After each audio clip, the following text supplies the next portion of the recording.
그 다음에 89페이지 거기 제일 밑에다가 요거 하나만 적어주세요. 제가 앞으로 아마 저희가 수업을 30일 하는데 30번 이상 쓰거든요. 매입 시의 부대 비용은 원가 처리한다. 아니면 앞에 보셔도 돼요. 이따 어차피 나눠드리긴 할 거니까. 그 다음에 단기 매매 증권 살 때는 수수료 비용, 매출 시의 부대 비용은 비용. 그래서 항상 저는 쓰고 나서 설명드릴 겁니다.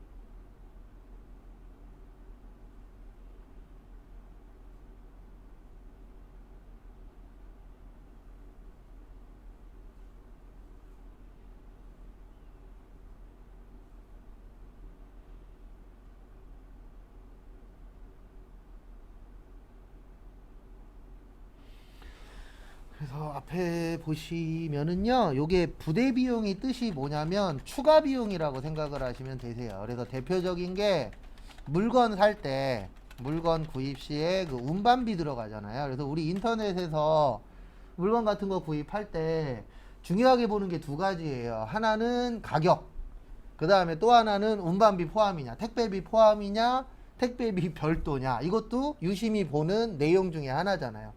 그래서 추가적으로 나가는 돈을 회계에서는 이제 부대 비용이라고 합니다. 그래서 상품 살 때 들어가는 운반비라던가 아니면 건물 같은 거 구입할 때 들어가는 취득세. 예. 그 다음에 뭐 우리가 이사 갈 때 들어가는 뭐 이사 비용 이런 것들이 이제 대표적인 부대 비용이라고 보시면 되세요. 그래서 부대 비용은 이렇게 이해하시면 되세요. 이 돈이 왜 나가느냐를 보면 돼요. 그래서 내가 이 물건을 사기 때문에 더 나가는 돈이네. 그러면 그게 뭐가 되는 거예요? 부대 비용이 되는 겁니다. 그래서 대표적으로 시험 문제에 많이 나오는 거는 운반비, 취득세, 그 다음에 요것도 잘 나와요. 시운전비. 그래서 내가 만약에 집에 에어컨을 설치를 했어요. 그러면 에어컨 아저씨가 와서 에어컨 설치해주고 그냥 가는 게 아니잖아요. 잘 되나 안 되나 뭐 해야 돼요? 돌려봐야 돼요. 근데 그거 돌리는 것도 결론적으로는 돈이잖아요. 맞죠? 근데 회사 같은 경우에 만약에 기계를 돌려. 근데 이 기계 한 번 돌리는데 몇백만 원, 몇천만 원 이렇게 돈 들어가는 기계들도 실제 존재합니다. 그래서 제가 예전에 다니던 회사 사장님이 식혜 있죠. 과거에 식혜 공장 사장님이셨대요. 그리고 얘기를 해주는데 진짜인지 모르겠어요. 뭐 내 눈으로 본 건 아니니까. 식혜 기계 한 번 돌리는데 3천만 원 든대요. 네. 왜냐면 그거 한 번에 해갖고 식혜를 뭐 한두 병 이렇게 만드는 건 아니잖아요. 네, 어마무시하게 많이 만들어야 되니까 한 번 만들 때. 그래서 한 번 만들 때 기계 돌리는데 한 2, 3천 들어간다 그러더라고요. 그래서 그런 식으로 돈이 많이 들어가는 곳들도 있죠. 근데 어쨌든 시운전비라는 게 내가 운전을 해보는 이유가 뭐예요? 내가 이걸 샀으니까 잘 되나 안 되나 확인해야 되잖아요. 근데 그거 돌리는데도 다 돈이잖아요. 그 다음에 뭐 이사 비용도 부대 비용으로 들어갑니다. 내가 왜냐면 이 집을 샀기 때문에 뭐가 들어가는 거예요? 이사 비용도 들어가고 그 다음에 부동산 수수료도 들어가고 여러 가지 돈들 들어가잖아요. 그래서 집값이 만약에 2억이야. 그럼 2억만 있으면 안 돼요. 왜냐면 집값 들어가죠. 세금 내야 되죠. 이사해야 되죠. 그 다음에 집 들어갈 때 가구 바꿀 수도 있죠. 그래서 여러 가지 추가적으로 들어가는 돈들을 부대 비용이라고 하는데 이게 문제예요. 항상 공부할 때의 문제는 이게 상황에 따라서 달라져요. 그래서 매입 시에는 뭐가 되는 거예요? 원가가 되는 거고 그 다음에 얘만 유일하게 단기 매매 증권만 요걸로 처리하도록 되어 있어요. 수수료로. 그래서 누구만요? 단기 매매 증권만 수수료로 처리를 합니다. 그 다음에 팔았을 때는 무슨 처리하도록 되어 있어요? 비용 처리하도록. 그래도 그 상황에 따라서 달라진다라는 거, 그 부분 좀 주의해 주시기 바랍니다. 근데 시험 문제의 90%는 요게 나와요. 90%는 이게 나옵니다. 그리고 여기는 한 10% 정도. 그래서 이 밑에 게 나오면 헷갈릴 수 있어요. 왜냐면 자주 안 나오기 때문에 그런 부분은 좀 있습니다.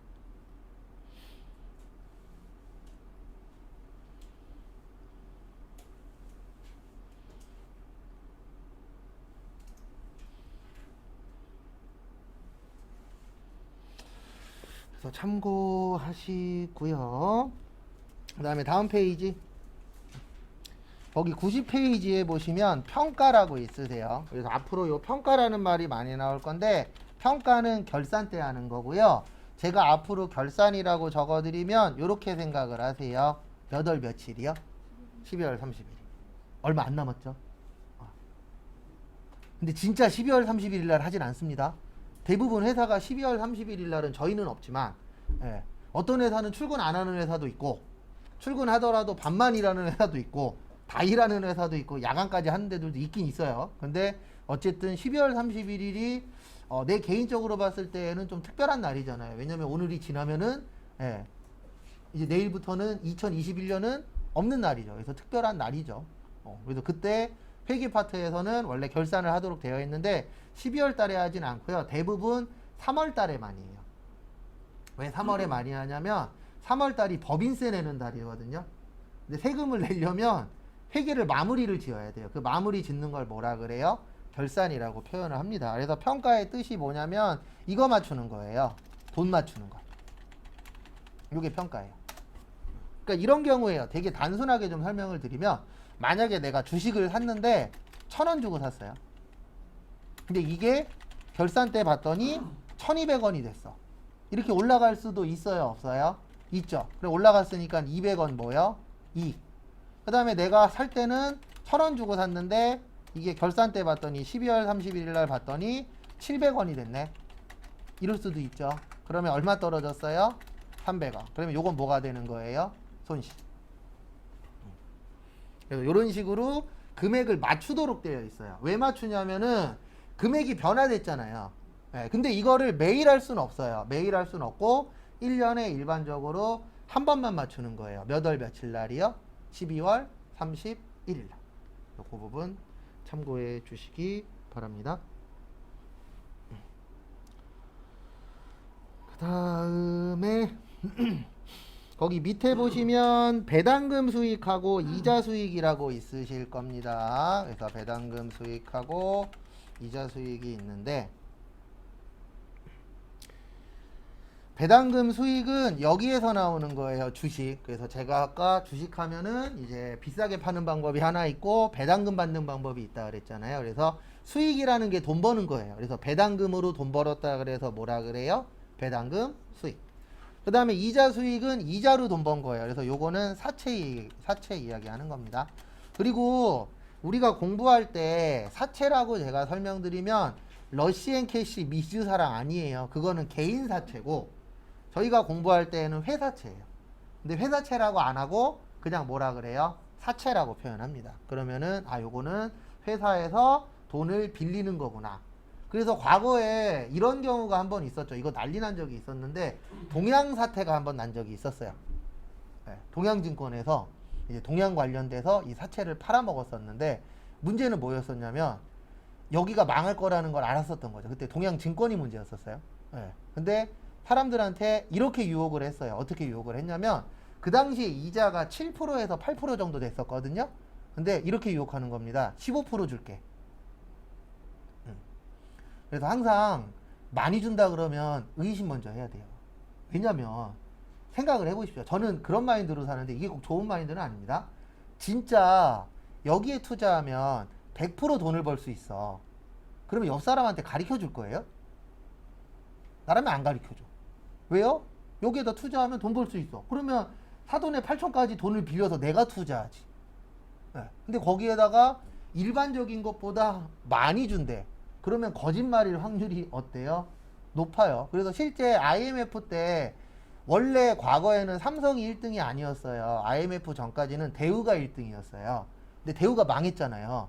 근데 대우가 망할 때에도 사채를 사면은 이자를 2배 준다 그랬어요. 근데 제가 이걸 왜 하냐면은 수강생 중에 한 분이 좀 연세가 좀 있으셨어요. 그분이 예전에 은행에서 일을 하셨대요. 은행 다닐 때 그거 담당이었었대요. 대우 쪽 관련돼서 대우가 어쨌든 없어졌잖아요. 망했잖아요. 그래서 그거 관련돼서 돈 받아내는 쪽에서 일을 하셨었대요. 은행에서. 근데 그분 참 놀랐었던 게 연예인 중에 한 분이 조카라 그러더라고요. 그러셨구나. 뭐 솔직히 연예인에 큰 관심은 없으니까. 거기에다 여자 연예인이었으면 좀 관심이 있었을 텐데 남자 연예인이어서 아 그렇구나로 넘어가긴 했는데 어쨌든 뭔가 많이 준다 그러면 많이 받을 수도 있어요. 근데 이게 위험할 확률도 어때요? 높아요. 그리고 어쨌든 그런 부분들도 있었습니다. 그래서 사채를 돈을 빌려주면은 이자를 받으실 수가 있어요. 그 다음에 밑에 처분. 처분이 뭐 하는 거죠? 네, 처분이 파는 거예요. 그래서 두 가지가 있습니다. 처분에도 비싸게 팔면은 처분 이익, 싸게 팔면 뭐요? 처분 손실. 이 부분 참고하시고요.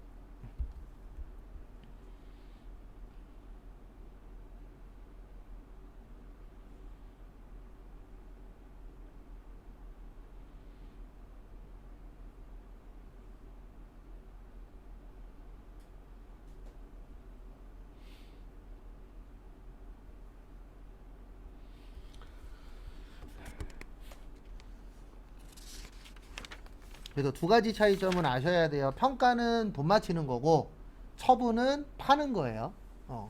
근데 이익이냐 손실이냐는 항상 내 기준에서 보는 겁니다. 회사 기준에서 무조건 올라야만 좋은 건 아니에요. 떨어져야 좋은 것들도 있거든요. 대표적인 게 뭐냐면 내가 만약에 대출을 받았어. 돈을 빌렸어. 그럼 이런 대출은 오르는 게 좋은 거예요? 떨어지는 게 좋은 거예요? 떨어지는 게 좋은 거죠. 그래서 무조건 올라간다 그래서 좋은 게 아니고 내 입장에서 보셔야 돼요. 이게 좋으냐 나쁘냐는. 그 다음에 96페이지.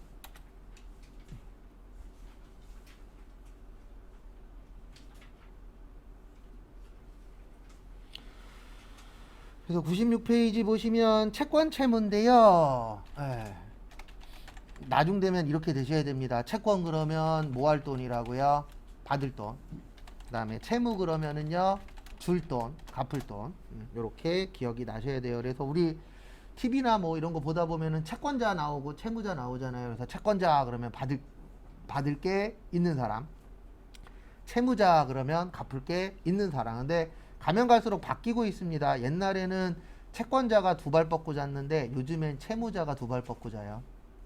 왜요? 채권자 못 받을까봐.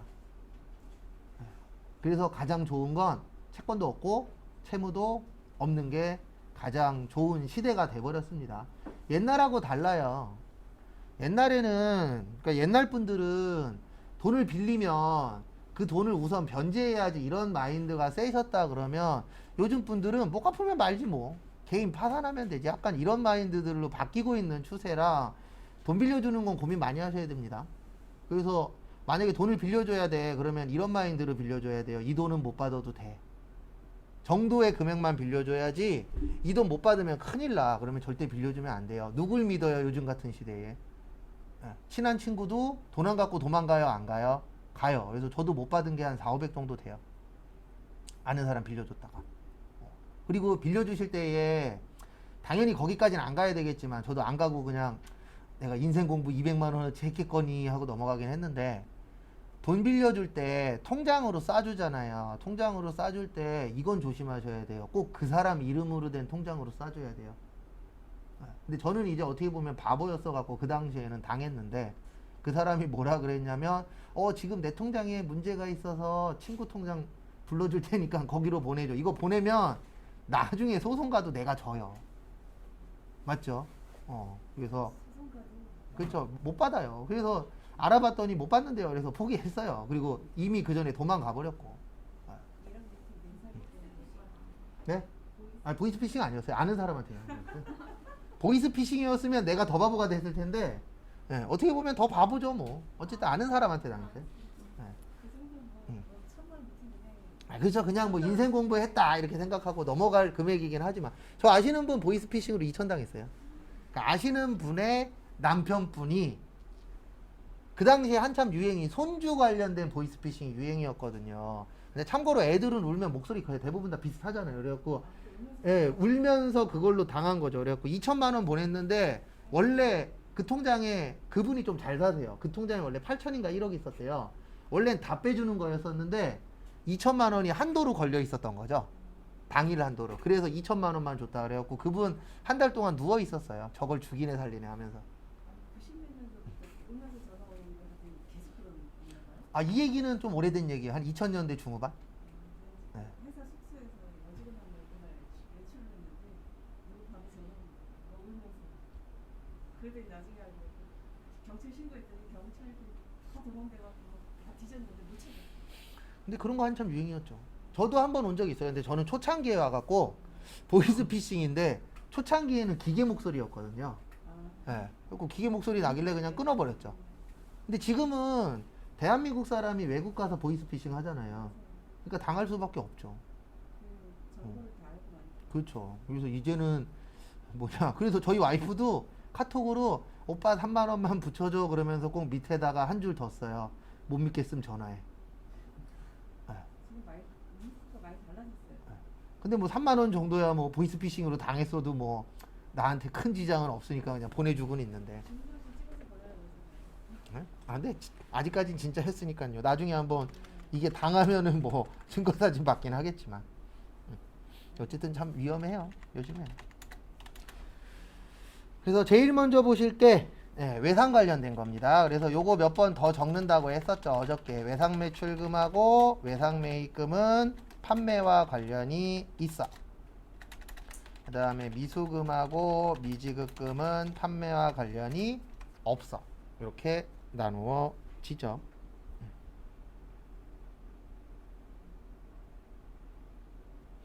그래서 참고하시고요.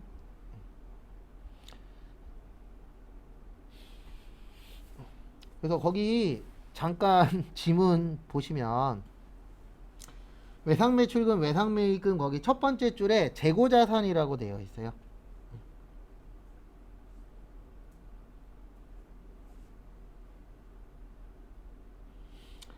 그래서 재고자산 그러면 뭐와 관련이 있는 거라고요? 판매. 그래서 판매와 관련이 있는 거 참고하시고. 그 다음에 요거는 내일 쪽지 시험 볼 겁니다. 매출 채권하고 매입 채무라고 있어요.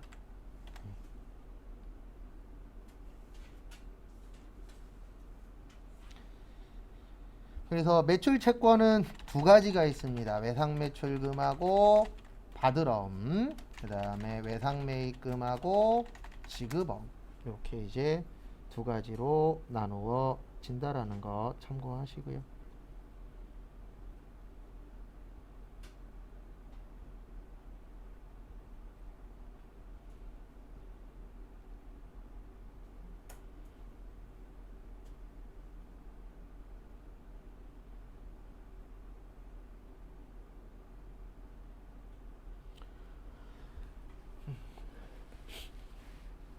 지금까지 요거는 매출채권 매입채무는 딱 한 번씩 나왔어요. 매출채권으로 맞는 것을 고르시오. 매입채무로 맞는 것을 고르시오. 근데 이거는 왜 외우냐면 가장 기본적인 거예요. 그래서 시험 문제 정답으로는 안 나오는데 정답을 찾아가는 데는 기본적으로 알고 계셔야 되거든요. 그래서 왜 매출채권이라고 하냐면 매출이 파는 거죠. 채권이 받을 거예요. 그래서 물건 팔았는데 돈 못 받았어. 그걸 뭐라 그래요? 외상 매출금. 그 다음에 물건 팔고 어음 받았어. 좀 이따 어음 나오는데 물건 팔고 어음 받은 걸 무슨 어음이라 그래요? 받으러. 그래서 돈을 앞으로 뭐 해야 된다? 받아야 된다. 그래서 받으러 어음이라고 하고요. 그 다음에 매입 채무의 뜻은 매입이라는 게 물건을 사는 거예요. 채무는요? 돈을 갚아야 되는 거예요. 그래서 외상 매입금은 샀는데 아직 뭐 안 줬다? 돈 안 줬다. 그 다음에 지급어음은 아직 돈 안 준 거예요. 그래서 앞으로 돈을 뭐 해야 돼요? 지급해야 돼. 그래서 결론은 채무잖아요. 그래서 매입하고 채무가 발생했다 그래서 매입 채무, 매출하고 채권이 발생했다 그래서 무슨 채권이라고 하세요? 매출 채권. 그 다음에 통지 계정하고 인명 계정은 쓸모없는 얘기라 안 볼 거고요. 97페이지 어음.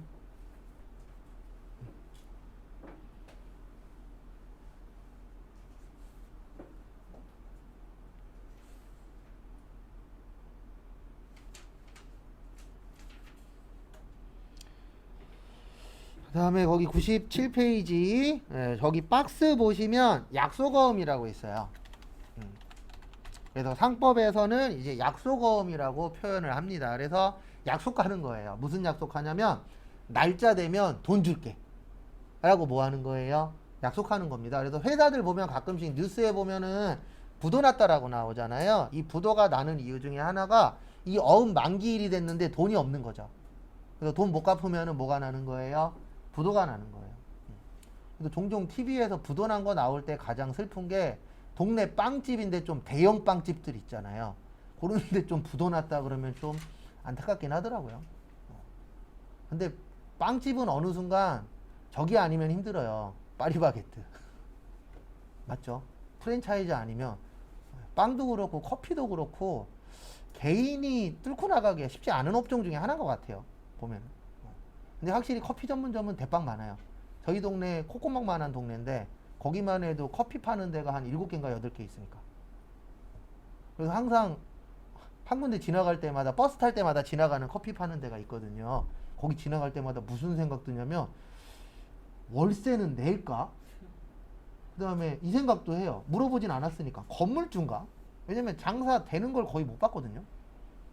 왜냐면 거기에서 길 건너서 조금만 가면 메가커피 있죠. 이디야 있죠. 저희도 맨날 메가커피로 가니까. 근데 스타벅스 뭐 이런 거 들어올 수는 없는 동네예요. 워낙 작은 동네라. 저희 동네 고깃집도 몇 개 없어요. 그리고 누가 그러더라고요.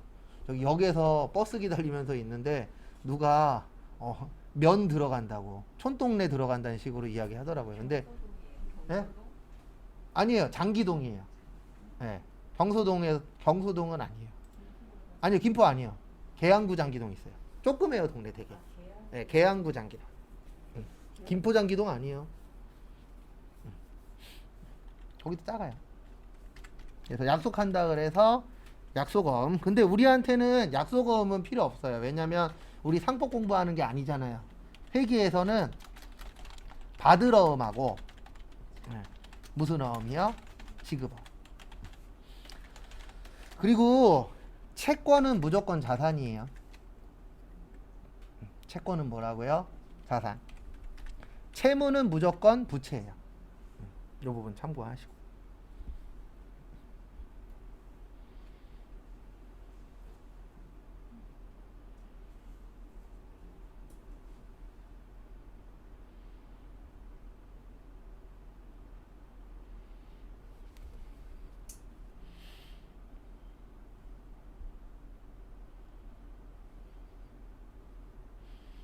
참고하시고.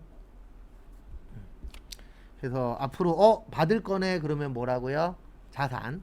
줄 거네 그러면 부채. 그렇게 봐주시면 되고요. 그 다음에 어디로 오시냐면은 99페이지. 제가 안 보는 거는 특별히 안 보셔도 돼요. 그건 나중에 문제 풀면서 봐도 지장 없는 파트예요. 여기에서는 할인이 중요합니다. 배서보다는.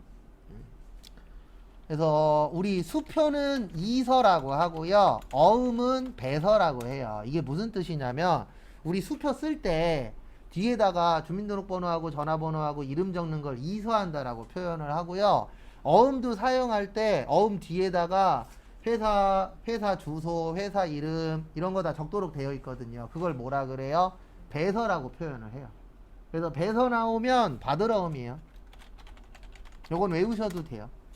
그래서 이게 무슨 뜻이냐면 우리가 받아야만 어음을 쓸 수 있잖아요. 그래서 배서라는 게 어음을 사용하는 거거든요. 그러면 내가 어음을 사용한다는 얘기는 무슨 어음을 가지고 있다? 받을 어음을 가지고 있다. 그래서 요거는 외우셔도 지장 없어요. 그래서 시험 그 문제 푸실 때 배서 나오면 무조건 받을 어음이 들어가야 돼요. 왜냐면 배서의 뜻이 내가 받을 어음을 뭐 하겠다? 사용하겠다. 요 뜻입니다. 그 다음에 할인은 닦아주는 거예요. 네. 그래서 어음의 할인인데 실무에서는 이렇게도 표현합니다. 어음깡. 근데 우리는 실무가 아니라 공부잖아요. 이론에서는 깡한다라고 안 하고 할인이라고 해요. 그래서 깡이 뭐냐면 현찰 만드는 거예요. 그래서 어음깡이 어음 팔아서 현찰 만드는 거고 카드깡이라고 있어요? 없어요? 있죠. 그 신용카드 이용해서 현찰 만드는 걸 뭐라 그래요? 카드깡이라고 합니다. 근데 카드깡은 이렇게 하잖아요. 만약에 200만원짜리 TV가 있어. 그럼 내가 카드로 200만원짜리 TV를 사요. 그러면 그 깡하는 사람들이 200만원짜리 TV를 170만원에 사가요. 그래서 나한테는 170만 원만 줘요. 그리고 그 사람들은 수수료로 30만 원 가져가는 거죠. 그런 식으로 해갖고 깡하는 사람들이 있어요, 없어요? 있어요. 근데 웃긴 게 뭐냐면 제가 오늘 이후에 어음깡이라는 말을 안 하거든요. 근데 왜 시험장 가면 어음깡이 기억나죠? 참 희한해요. 네. 어음깡이라고 기억나시면 안 돼요. 뭐가 기억나야 돼요? 어음의 할인. 근데 우리는 이렇게 외울 거예요. 어음 할인이랑 매각거래 나오면 매출 채권 처분 손실. 왜 그런지는 설명드릴 겁니다. 그리고 종종 시험장 갔는데 저게 기억난다 그러더라고요. 어음깡. 어음깡이 기억나면 안 되고 매출 채권 처분 손실이 기억나셔야 돼요.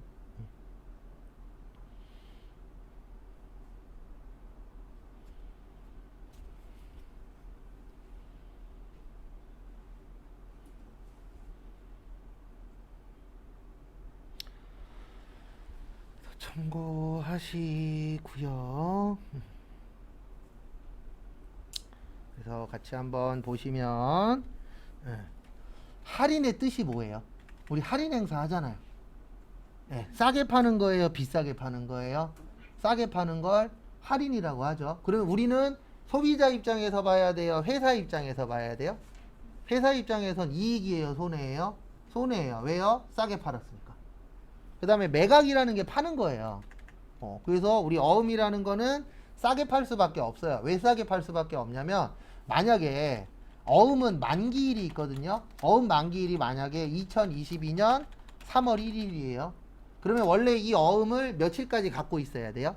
2022년 3월 1일까지 갖고 있어야 이날 현금화 시킬 수 있거든요.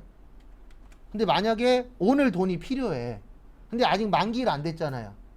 그러면 이 어음을 갖다가 파는데 아직 만기일이 안 됐으니까 사는 사람들이 싸게 살 수밖에 없어요. 왜냐면 이 어음이 잘못해서 3월 1일 전에 부도날 수도 있다, 없다?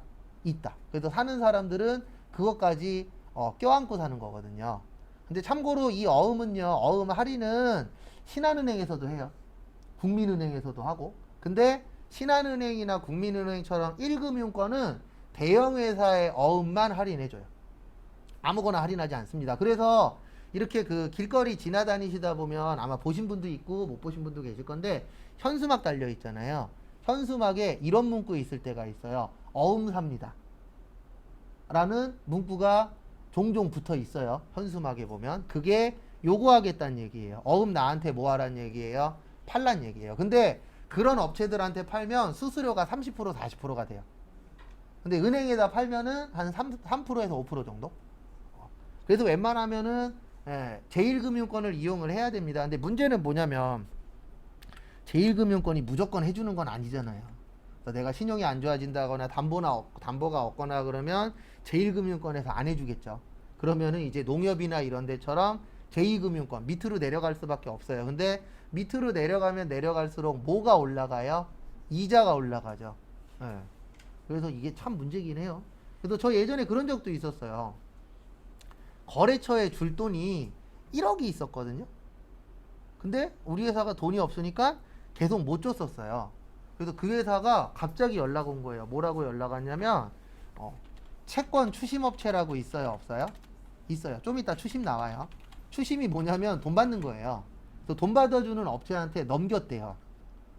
그래서 나야 뭐 직원이니까 사장님한테 가갖고 업체에서 그게 날라왔었거든요. 우편물이 날라와갖고 몇 월 며칠까지 돈 안 갚으면 법적으로 어떻게 하겠다라는 식의 우편물이 날라왔더라고요. 그래서 그거 들고 사장님한테 가서 보여줬더니 이 얘기 하시더라고요. 다음 주에 돈 들어올 거 있으니까 다음 주에 돈 준다 그래. 그래갖고 저는 그냥 전달만 했죠. 다음 주에 돈 들어올 거 있어서 다음 주에 드린대요. 그랬더니 나한테 승질을 내는 거예요. 근데 왜 승질을 냈냐면 채권 추심 업체가 30%인가 40% 가져간대요. 그러면 우편물 하나 보내고 3천만 원 번 거예요.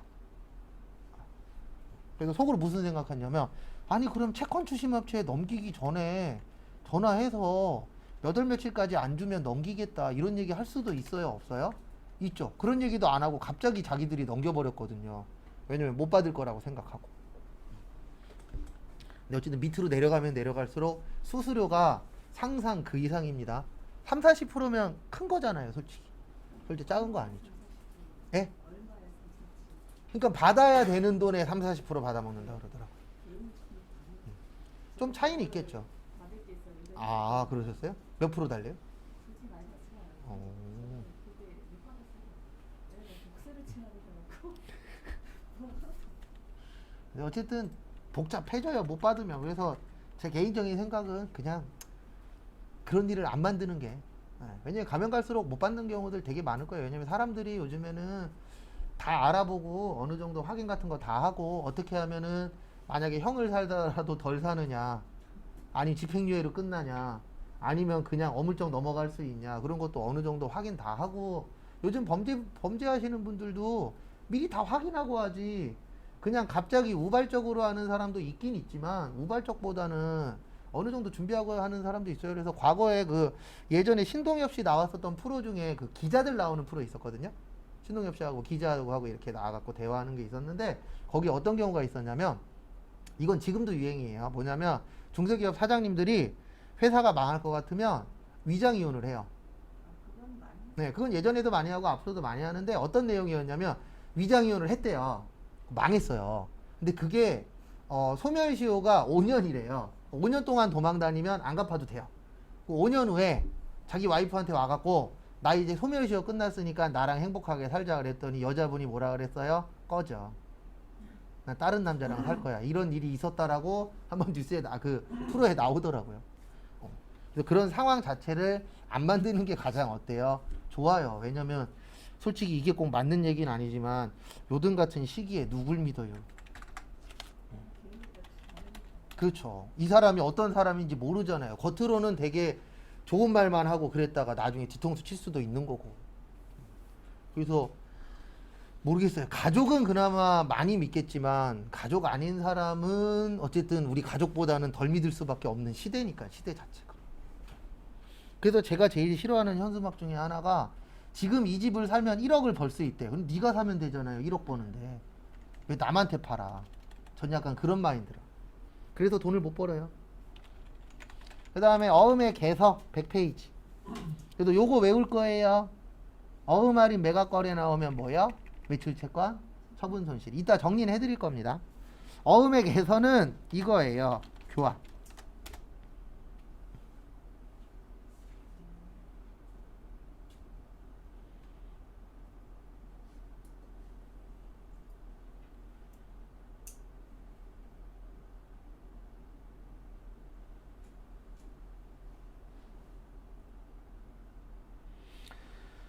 그래서 이게 뭐냐면은요, 어음의 개서가 교환하는 건데 구어음하고 신어음을 교환하는 거예요. 근데 어떤 경우냐면 이런 경우입니다.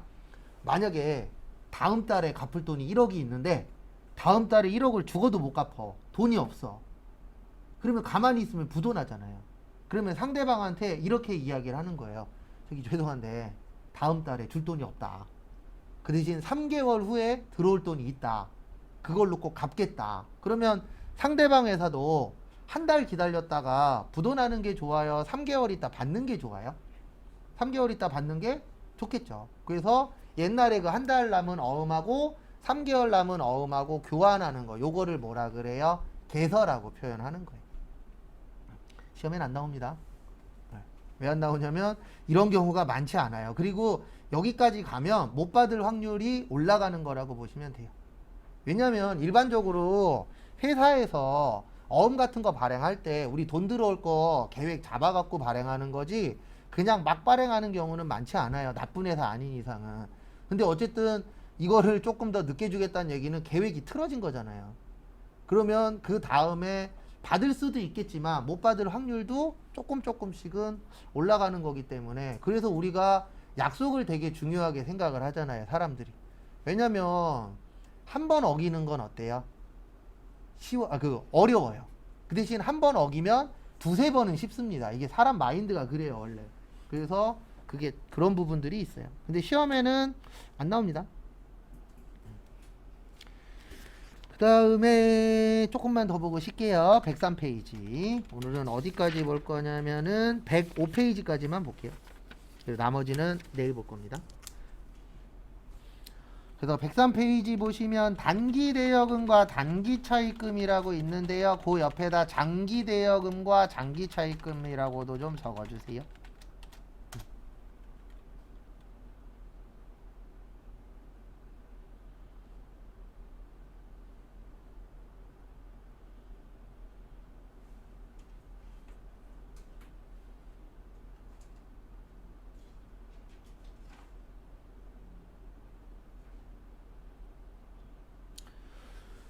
그래서 보시면은요,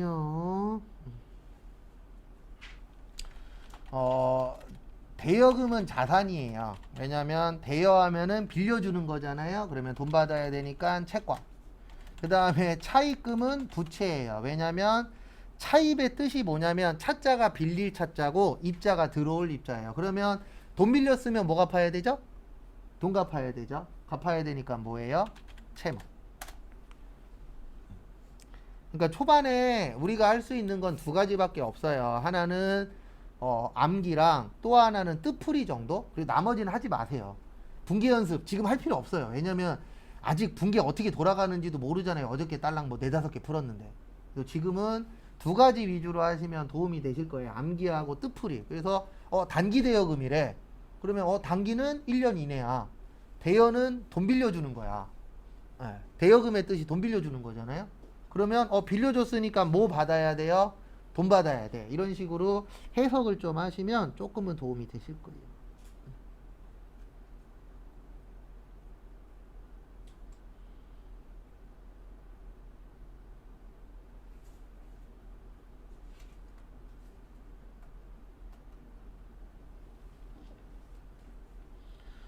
그 다음에 또 다음 거 보시면은요. 그래서 단기, 장기의 차이는 하나라 그랬습니다. 1년보다 짧냐? 1년보다 기냐? 그 다음에 104페이지. 미수금과 미지급금은 아까 요거 한번 적었었죠. 우리 외상에는 외상 매출금하고 외상 매입금은 판매와 관련이 있어. 그 다음에 미수금하고 미지급금은 판매와 관련이 없어. 이거 참고하시고.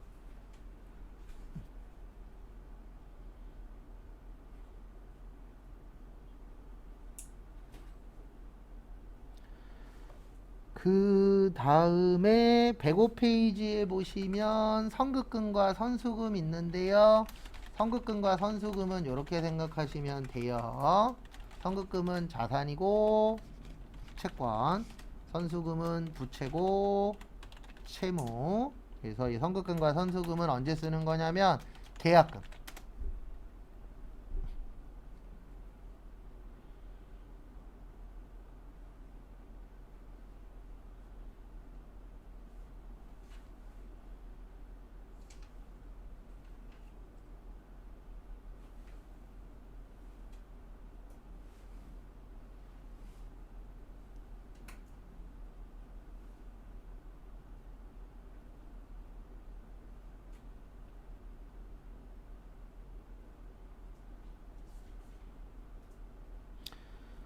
그래서 앞에 보시면은요, 선급금의 뜻이 뭐냐면 먼저 주는 거예요. 선자가 먼저 선자입니다. 그래서 먼저 지급하는 거를 선급금이라고 하는데 왜 자산이냐면은요, 우리가 계약금이라는 건 내가 계약금을 걸잖아요. 근데 상대방이 계약을 취소해야 되는 경우도 있어요, 없어요? 있어요. 그래서 이런 경우에 내가 만약에 인터넷에서 옷을 사려고 옷을 시켰어요. 그래서 옷을 시키고 돈을 먼저 보내잖아요, 우리가 일반적으로. 근데 그 상대방이 창고에 가서 봤더니 옷이 없네. 이럴 수도 있죠. 그러면 전화 와서 뭐라 그래요? 돌려주겠다 그래요. 네, 그런 경우 발생할 수 있죠. 네, 그래서 선급금이 자산인 이유는 물건을 내가 받을지 못 받을지 모르잖아요. 그리고 나중에 이 계약이 잘못돼서 돈으로 돌려받을 수도 있다, 없다? 있다. 그 다음에 선수금, 수금의 뜻이 돈 받는 거예요. 그 다음에 선자가 먼저 선자입니다. 그래서 먼저 받았는데 왜 부채냐면 똑같은 상황인 거예요. 그래서 돈을 받아갖고 물건을 보내주려고 물건을 찾아봤더니 물건이 없어. 이럴 수도 있잖아요. 그럼 물건이 없으면은 가만히 있어야 돼요? 아니죠. 돈을 다시 돌려줘야 됩니다. 아니면 전화해갖고 저기 죄송한데 물건이 없어요. 다른 물건이라도 받으실래요? 아니면 돈으로 드릴까요? 라고 해야 되잖아요. 그래서 상대방이 돈으로 받겠대. 그러면 아직 이 돈은 내 돈이 아닌 거잖아요. 뭐가 될 때까지요? 물건이 팔릴 때까지. 그래서 선급금은 나중에 돌려받을 수도 있으니까 자산이고, 선수금은 나중에 돌려줄 수도 있으니까 뭐예요? 부채예요. 우리 대부분 아시겠지만 요 한마디만 하고 끝낼게요. 시험엔 안 나오는데 부동산 계약금 있죠? 예, 부동산 계약금은 만약에 집주인이 이제 집주인이 파기하는 경우에는 몇 배 받으실 수 있어요? 2배. 부동산 계약금은 2배로 돌려받도록 되어 있습니다. 그래서 내가 만약에 계약금으로 1억을 걸었는데 집주인이 이 집 안 팔겠대. 그러면 얼마 돌려줘야 돼요? 2억 돌려줘야 돼요. 법에 그렇게 되어 있어요. 아파트 같은 경우에는 특히. 그래서 계약금만 잘 활용해도 돈을 벌 수는 있죠. 그래서 집값 오른다라 그러면 계약금 건 거 다시 돌려줘요. 2배로 줘요. 왜요? 계약금보다 집값이 더 오를 거니까. 그래서 실제 그런 경우 있었어요. 이게 코로나 전인데 집 살려고 1억을 걸었는데 집주인이 집값이 오르니까 2억 줬어요. 그래서 요거는 2배라는 건데 나머지는 2배 아닙니다. 나머지는 그냥 원금만 그대로 돌려주면 돼요. 그래서 저 아는 형은 본인이 파기했는데 돈 받은 적 있어요. 이제 결혼하려고 집을 알아봤는데 이제 1순위, 2순위로 나눴는데 1순위 집에서 안 판다라고 연락이 온 거예요. 그래서 2순위 집에다가 계약금을 한 800인가 1000만 원 정도 걸었는데 1순위 집에서 갑자기 연락 온 거예요. 팔겠다고. 그리고 어떻게 받았어요? 그랬더니 진짜인지 가짜인지 모르겠어요. 저도 한 달이 건너서 들은 얘기니까. 그 2순위 집에 가서 뭐 본인 말로는 음식물 쓰레기도 버리고 청소도 해주고 그 가서 사정했다 그러더라고요. 결혼하는데 요 돈이 꼭 필요하다. 인정상 주는 그렇죠. 인정상 준 거지 안 줘도 되는 겁니다. 법적으로는. 계약서를 안 쓰고 그냥 먼저 다른 거. 근데 결론적으로는 안 줘도 되는 돈이었죠. 근데 또 어떻게 보면은 상대방 분을 잘 만난 거죠. 웬만한 사람이면 안 주죠. 돈 1000만 원인데. 먼저 본 돈은 근데 계약서 없이만 넘기실 수도 있는. 그렇죠. 근데 계약서 있어도 또 집주인 잘 만나면 또 돌려줄 수도 있긴 있죠. 그래서 운이 좀 좋은 케어스였어요. 그 형 같은 경우에. 그다음에 12시 35분에 쪽지 시험 보고 어저께 그 분개 풀던 거 있죠? 그거 꺼내시면 되세요.